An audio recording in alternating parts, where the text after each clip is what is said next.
Hi guys, welcome to Stout Sport Performance. In today's video, I'm going to show you how to squat.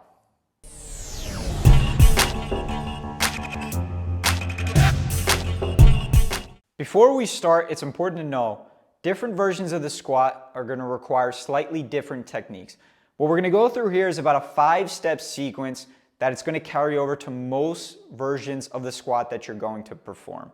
So remember these 5 steps, practice these 5 steps consistently. At the beginning, it's going to take you a little bit of time, even if you're somebody that's been squatting for a while, but integrate these into your normal squatting technique. You're going to see some major improvements in the quality of your lifts and also your ability to move efficiently. So the first thing we're going to do is talk about our foot. We're going to talk about the contact that our foot has with the ground.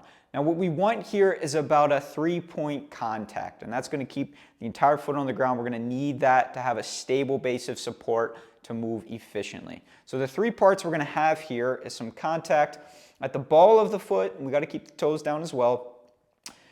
This section of the outside, the lateral portion of our forefoot, and then our heel. Yeah, we're going to call this a tripod support, and we're going to make sure that entire portion of the foot's on the ground. Now the exact position of your feet is going to be different per person. I'll make another video about the anatomy of our hips and how that's going to determine where exactly we're going to place our feet. But for most people, this is going to be about hip width, and we're going to try to keep our feet relatively straight. So step 1 here, making sure we have that tripod of the foot contact with the ground.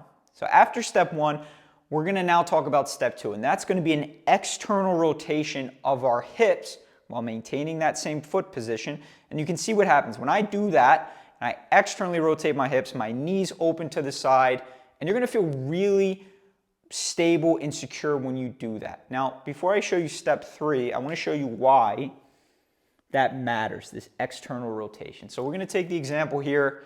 You know, I got I'm not really sure what this is, but I got a sweatshirt here. Now, we're going to pretend the sweatshirt is my hip capsule and this is my femur. Yeah? So there's this bone right up here. Now, if I take this sweatshirt, yeah, the hip capsule, the ligaments, all that good stuff that's involved at the at the hip joint, and I take this and I don't wrap it, I don't tighten it in any kind of way, you know, this femur can slip right out. Okay. Now, this isn't to say that you're going to have a dislocated hip if you don't perform what I'm doing, but what it is more likely to say is when we perform a squat, if we don't externally rotate the hip, we're going to lose power and energy. So let me show you the example when we perform this external rotation. What's happening in the hip is, okay, it's like we've laid over this hip capsule, all that good stuff at the hip joint. We lay it over the femur now, and now what we're going to do is we're going to rotate. Now I'm going to twist, I'm going to rotate, I'm going to get that thing nice and tight in there, and what you're going to see is when I do that, I can't get the femur out of the socket. You know, and practically speaking, what that's going to mean for us is when we rotate those hips and we open up the knees here, we're going to really lock that hip into a stable position. We're not going to lose energy as we perform this squat. This means we can usually squat more weight and most likely with better technique. Okay, so step 1 and 2. Step 1, tripod foot, lock that foot to the ground. Step 2, keep that foot position the same, but externally rotate the hip, and you can see how that affects the rest of my legs.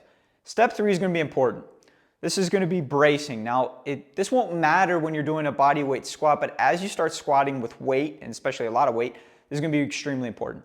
So we're going to breathe into our stomach, and as we breathe in, we're then going to squeeze our core, assuming our core is in a neutral position. We're going to need that here to have our core in a neutral position, but by breathing in and then tensing our entire core, we're going to prepare our body for a stable squat, and most importantly, we're going to protect our spine, which is going to be really important when we start squatting with heavier weights. So now we're 3 steps in, and the 4th step is going to be a simple step, but very, very important. A lot of people that have been squatting for a while could use a little bit of re-education with this, and if you're new to squatting, you need to master this first movement in the squat because it's going to determine what part of the body we're loading and can also determine if we're going to be more likely to experience injury with a squat. So this is called a hip hinge, and we're going to start our squat with a hip hinge. Now all this means is that the first movement of our squat isn't going to come from bending the knees, but simply reaching back with the hips.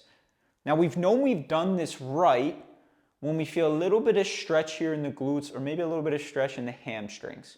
So I'm going to do this a couple times here for you. We're just reaching back with those hips. I feel that stretch engagement in my glutes, and that means I've done this correctly. Now, after we've done this, this is step 4. Now we're actually going to perform our squat, and we're going to squat down, and we're going to try to get below parallel, meaning butt below knee, and we want to stay away from a range of motion that's so deep that, as you can see here, I have this round here in my back, and my back goes into flexion.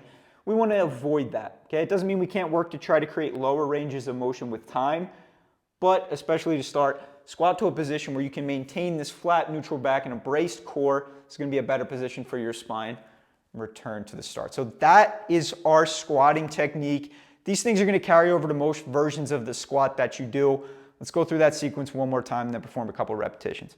So tripod foot, step 1. Externally rotate the hip. That's going to be step 2. Breathe into the stomach and brace. Step 3. Step 4. Hip hinge. Step 5. Squat at least below parallel. Return to that start position. That's how you're going to squat. Thank you guys for watching this video, and please subscribe to our channel for more content just like this.